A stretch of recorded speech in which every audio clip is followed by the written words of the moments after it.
وخير الأمور عاقبتها وشر الأمور محدثاتها وكل محدثة بدعة وكل بدعة ضلالة وكل ضلالة في النار.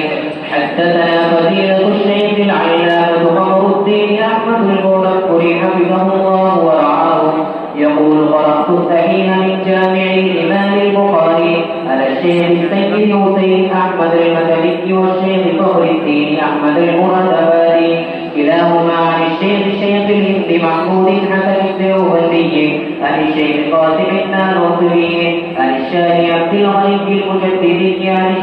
عن الشاه محمد إسحاق الدهلوي عن الشاه عبد العزيز عن الشاه ولي الله بن عبد الرحيم الدهلوي قدس الله أسرارهم وجعل الجنة مأواهم ومثواهم بأسانيدهم المتصلة إلى صاحب الكتاب عبد الله محمد بن إسماعيل بن إبراهيم بن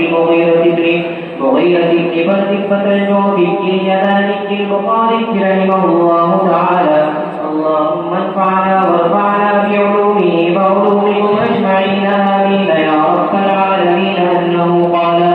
سورة اقرأ باسم ربك بسم الله الرحمن الرحيم. وقال قتيبة قال حدثنا حماد عن يحيى بن أبي الحسن قال: اكتب في المصحف في أفضل الإمام بسم الله الرحمن الرحيم واجعل بين السورتين قصدا. وقال مجاهد ناديه وعشيرته الثمانية الملائكة. وقال معمر الرجع المرجع لنسفعا قال لنأخذا ولنسفعا بالنون وهي الخفيفة سبعة بيده أخذت باب. وبه قال حدثنا يحيى بن بكير قال حدثني الليث عن بكير عن ابن شهاب وقال حدثني سعيد بن مروان البغدادي قال حدثنا محمد بن عبد العزيز بن ابي بكر قال اخبرنا ابو صالح المؤنث قال حدثني عبد الله بن يونس بن يزيد قال اخبر ابن شهاب عن عروه بن الزبير اخبره ان عائشه رضي الله تعالى عنها زوج النبي صلى الله عليه وسلم قالت: كان أول ما بدي به رسول الله صلى الله عليه وسلم رؤيا الصادقة في النوم فكان لا يرى رؤيا إلا جاءت مثل خلق الصبح ثم حبب إليه قلم فكان يلعب بظاهر فيتحنث فيه والتحنث التعبد الليالي ذوات العدد قبل أن يرجع إلى أهله ويتزهد لذلك ثم يرجع إلى قضيته فيتزهد بمثلها حتى فتيه وهو في غار حلال فجاء الملك فقال: اقرأ. فقال رسول الله صلى الله عليه وسلم: ما أنا بقارئ. قال: فأخذني فأخذني حتى بلغ بيتي ثم أرسلني فقال: اقرأ. قلت: ما أنا بقارئ. قال: فأخذني فغسلني الثانية حتى بلغ مني الوضوء ثم أرسلني فقال: اقرأ. فقلت: ما أنا بقارئ. فأخذني فغسلني الثالثة حتى بلغ مني الوضوء ثم أرسلني فقال: اقرأ باسم ربك الذي خلق الإنسان من علق. اقرأ وربك الآيات إلى قوله: يعلم الإنسان ما لم يعلم. فرجع بها رسول الله صلى الله عليه وسلم فمجره حتى دخل على خديجة فقال: سملوني فسملوه حتى ذهب عنه الروع. قال لخديجة: ما لي خشيت على نفسي فأخبرها الخبر. فقالت خديجة: بل لا أكفي فوالله لا يخزيك الله أبدا. فوالله إنك لتسل الرحم وتصدق الحديث وتحمل الكل وتكسب المعدوم وتخرج السيف وتعين ولا نواعي بالحق. فانطلقت به خديجة حتى أتت به ولقد ابن نوفل وهو ابن عم خديجة أخي بها وكان امرأ تنصر في الجاهلية وكان يكتب الكتاب العربية ويكتب من الإنجيل بالعربية ما شاء الله أن يكتبه وكان شيخا كبيرا ودعميا. قالت خديجة: يا ابن عم اسمع من اسمه ابن أخيك. قال: ورد يا ابن أخي هذا قرأ. فأخبره النبي صلى الله عليه وسلم فقال ما رأى. فقال: ورد هذا النابوت الذي أنزل على موسى ليتني فيها ذكر ليتني يكون حيا ذكر حرس. قال: आबरू के आते हैं, इज्जत के आते हैं, शरीफ। قال رسول الله صلى الله عليه وسلم: وانظر إليه. قال: ولو نعم لم يأتي رجل بما تشبه إلا هديه وإن يدركني يوم فحيا أنصرك نصرا مؤثرا. ثم لم ينشب رجل توفي وفضل معه فضلا حتى حفظ رسول الله صلى الله عليه وسلم. وقال محمد بن شهاب: فأخبرني أبو سلمة بن عبد الرحمن أن جابر بن عبد الله الأنصاري قال رسول الله صلى الله عليه وسلم وهو يحدث عن فترة الوحي قال في حديثه: بين أنا أمشي سمعت صوتا من السماء فرفعت رأسي فإذا الملك الذي جاءني فقال جالس على كرسي بين السماء والأرض فخرجت منه فرجعت فقلت سملوني فذكروه فأنزل الله يا أيها المدثر قم فأنزل وربك فكبر وثيابك فطهر والرجز فاهجر قال أبو سلمة وهي الأوثان التي كان أهل الجاهلية يعبدون قال ثم تتابع الوحي باب قوله خلق الإنسان من علق وبه قال حدثنا يحيى بن بكير قال حدثنا ليس بن بكير عن ابن شهاب وعن عائشة رضي الله تعالى عنها قالت أفضل ما أوتي به رسول الله صلى الله عليه وسلم الرؤيا السابعة فجاءه الملك قال اقرأ باسم ربك الذي خلق الإنسان من علق اقرأ وربك الأكرم باب قوله اقرأ وربك الأكرم وبه قال حدثنا عبد الله इरशाद फरमाया और बाद में कलम के जरिए बताया कि तहरीर के जरिए तब्दील हो और अल्लाह ताला अकरम है, कोई गरज कोई नफा नहीं है। وبه قال حدثنا عبد الله بن محمد قال حدثنا عبد الرزاق قال اخبرنا معمر عن سهيل وقال ليس حدثني وخير قال حدثني محمد بن شهاب اخبرني وفاه عائشه رضي الله تعالى عنها اول ما اوتي به رسول الله صلى الله عليه وسلم الرؤيا السابقه جاءه الملك وقال اقرا باسم ربك الذي خلق الانسان من علق اقرا وربك الاكرم باب قوله الذي علم بالقلم وبه قال حدثنا عبد الله بن يوسف قال حدثنا ليس عن خير عن ابن شهاب قال سمعت وذا قالت عائشه رضي الله تعالى عنها فرجع النبي صلى الله عليه وسلم الى خديجه فقال سملوني فذكر الحديث باب قوله الا الذين ينتهي نفعا بالناسيه ناصيه كاتبه قاضيه وبه قال حدثنا يحيى قال حدثنا عبد الرزاق عن معمر بن عبد الكريم الجبري عن كلمه عن ابن عباس رضي الله تعالى عنهما قال ابو جهل لا يسرع محمدا يصلي عند الكعبه لهذا على امره فبلغ النبي صلى الله عليه وسلم فقال لو فعله لوقفته الملائكه فاباه ابن خالد عن عبيد الله بن عبد الكريم पिछली उम्मतों में एक शख्स 1000 बरस तक जिहाद करता रहा, तो अल्लाह ताला ने शब कद्र की सूरत उतारी कि अल्लाह ताला ने इस उम्मत को खुसूसियत दी है, एक रात में उससे बढ़कर इबादत का सवाब होगा। إنا أنزلناه في ليلة القدر بسم الله الرحمن الرحيم يقال والمكر والمطيع الذي يدعو منه إنا أنزلناه والهاء كناية عن القرآن أنزلناه مخرج الجميع والمثل هو الله تعالى والعرب تفكر فعل الواحد فتجعله بلفظ الجميع يكون أسفل وكذا سورة لم يكن بسم الله الرحمن الرحيم منفكين سائلين قيمة والقائمة دين القيمة هذا فسين إلى المؤنث وبه قال حدثنا محمد بن بشار قال حدثنا عمر قال حدثنا شعبة قال سمعت قتادة أنا أنس بن مالك رضي الله تعالى عنه قال النبي صلى الله عليه وسلم لأبي بن كعب إن الله أمرني أن أقرأ عليك لم يكن الذين كفروا قال وسماني قال نعم فبكى وبه قال حدثنا حسان بن حسان قال حدثنا عمار بن قتادة عن أنس قال النبي صلى الله عليه وسلم لأبي إن الله أمرني أن أقرأ عليك القرآن قال أبي الله سماني لك قال الله ثم فجعل أبي قال قتادة وأنبئت أنه قرأ عليه لم يكن الذين كفروا من أهل الكتاب وبه قال حدثنا أحمد بن أبي داود أبو جعفر المنادي قال حدثنا روح قال حدثنا سعيد بن أبي عروبة قتادة أن أنس بن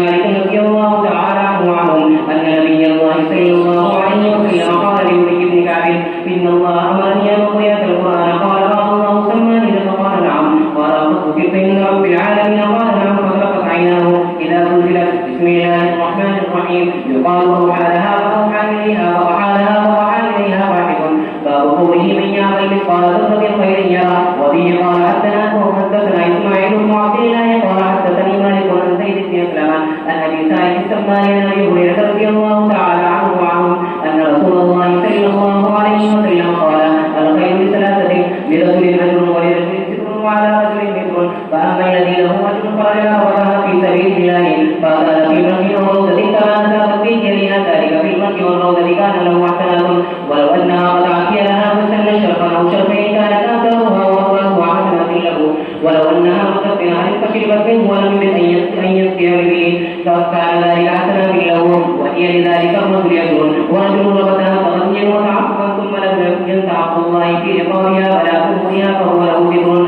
ورجل ربطها فغلا ورياء ورباء فهي على ذلك ذكر وسئل رسول الله صلى الله عليه وسلم عن الهود قال ما أنزل الله علي فيها قال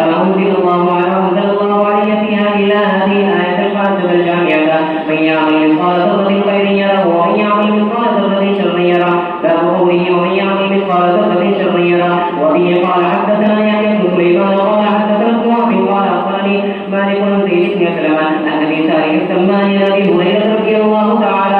عنه سئل النبي صلى الله عليه وسلم عن الهود قال لم ينزل علي فيها شيء إلا هذه الآية الجامعة الفاسدة من يعمل مثقال ذرة خير يره ومن يعمل مثقال ذرة شر يره والعاليات بسم الله الرحمن الرحيم وقال مجاهد الكلب والكفور قالوا أكبر نقع رفع به غبارا لحب الخير من أجل حب الخير شديد لبخيل ويقال للبخيل شديد الحب له إذا باب سورة الغالية بسم الله الرحمن الرحيم كالفراش والكتب والله الجهات يذهب بعضهم بعضا كذلك الناس يذهب بعضهم في بعض كالعين كالوان العين وقال عبد الله كالصوفي الهاكم بسم الله الرحمن الرحيم وقال ابن عباس رضي الله تعالى عنهما التكاثر من الأموال والأولاد والعصر بسم الله الرحمن الرحيم يقال الدهر أقسم به ويل لكل همزة بسم الله الرحمن الرحيم الحكمة كنا لمن ولدا سورة ولم تر كيف فعل ربك بسم الله الرحمن الرحيم قال مجاهد نبابيل متتابعة مستمية وقال ابن عباس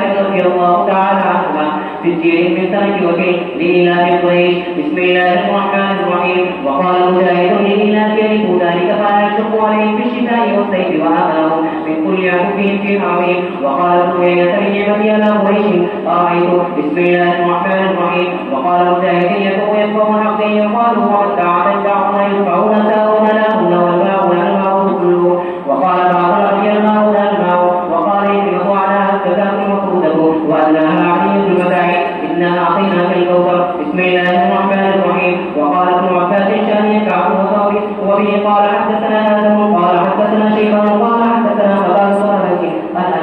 قال لما عرج بالنبي صلى الله عليه وسلم إلى السماء قال أتيت على نهر حبة وقباب الأذن مجفف فقلت ما هذا يا جبريل قال هذا الكوثر وبه قال حدثنا خالد بن عزيز الكاهلي قال حدثنا إسماعيل وأبي إسحاق عن أبي عبيدة بن عائشة رضي الله تعالى عنها وعنه قال سألت عن قوله تعالى إنا أعطيناك الكوثر قالت نار وكيه نبيكم صلى الله عليه وسلم شاكره عليه حكم مجوف أنيته كعبد الوجوه رواه زكريا رواه أحمد ومصدق عن أبي إسحاق وبه قال حدثنا يعقوب بن إبراهيم وقال حدثنا هشيم قال أخبرنا أبو بشير عن سعيد بن جبير عن ابن عباس رضي الله تعالى عنهما أنه قال في الكوثر هو الخير الذي أعطاه الله إياه قال أبو بشير قلت لسعيد بن جبير فإن ناسا يدعون أنه نهر في الجنة فقال سعيد أنه الذي في الجنة من الخير الذي أعطاه الله إياه قل يا أيها الكافرون بسم الله الرحمن الرحيم يقال لكم دينكم الكفر ولدين الإسلام ولم يكن فيه لأن الآيات بالنور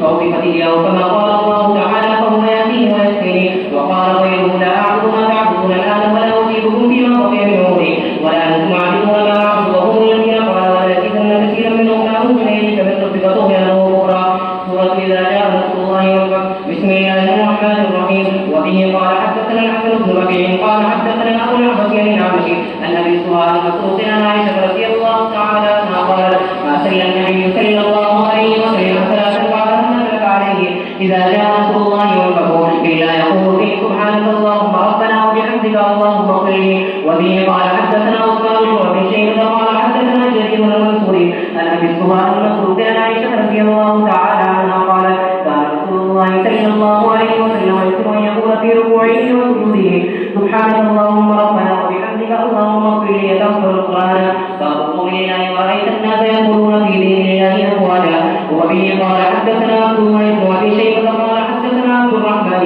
بن سفيان الحبيب بن أبي ثابت بن سعيد بن جبير عن ابن عباس رضي الله تعالى عنهما وعنه أنه رفعه عن قوله تعالى إذا جاء نصر الله فقالوا ففي المدائن والقصور قال ما تقول يا ابن عباس قال أجل نومة ضرب لمحمد صلى الله عليه وسلم ويسته نفسه باب قوله وسبح بحمد ربك واغفر لي إنه كان توابا. ابن هذه الأمة इसलिए हजरत उमर मशाइख के साथ नौजवान को शरीक करते हैं और उन्होंने बताया कि ये सूरत जो हुजूर के इंतकाल की खबर दे रही है। تواب على العباد والتواب الى الناس السائل من الذنب. وبه قال حدثنا موسى بن اسماعيل قال حدثنا ابو عباده عن ابي عن سعيد بن جبير بن عباس رضي الله تعالى عنهما قال كان عمر يدخلني مع اشياق بدر فكان بعضهم وجد في نفسه فقال لم تدخل هذا معنا ولنا ابناء مثله. وقال عمر انه من عنده فتعالوا ذات يوم فاخره معه فما رضيت انه دعاني يومئذ الا نريه. قال ما تقولون في قول الله تعالى اذا جاء نصر الله والفتح فقال بعضهم انا ان نحمد الله ونستغفره من اذا نصر علينا. وسكت بعضهم فلم يقل شيئا فقال لي هكذا تقول يا ابن عباس فقلت لا. قال وأجل رسول الله صلى الله عليه وسلم علمه له قال إذا جاء نصر الله والفتح فذلك علامة نصرك وسبح بحمد ربك واستغفره إنه كان توابا. فقال والله أعلم من هذه ما تقول تبت يدا أبي لهب. بسم الله الرحمن الرحيم. تباب الخسران تسبيح تكبير. وبه قال حدثنا يوسف بن موسى قال حدثنا أبو سامة قال حدثنا الأعمش قال حدثنا عمرو بن مرة عن سعيد بن جبير عن ابن عباس رضي الله تعالى عنهما قال لما نزلت وأنزل سيرتك الأقربين وأعتك منهم مخلصين قال رسول الله صلى الله عليه وسلم حتى فإذا ارتفع فاتق يا تبعها. فقالوا من هذا فاجتمعوا إليه. فقال رأيت من أخبرتكم أن خيرا تأخذ من سقيا الجبل يكون قالوا ما تركنا عليك كذبا. فقال إني نذير لكم بين يدي عذاب شديد. قال أولاد تقبل لك ما جمعتنا إلا لهذا. ثم قام فنزلت تبت يدا أبي لهب وقد تبت هكذا قال الأعمش يومئذ باب قوله وتبت ما أغنى ماله وما. وبه قال حدثنا محمد بن سلام قال حدثنا أبو معاوية عن الأعمش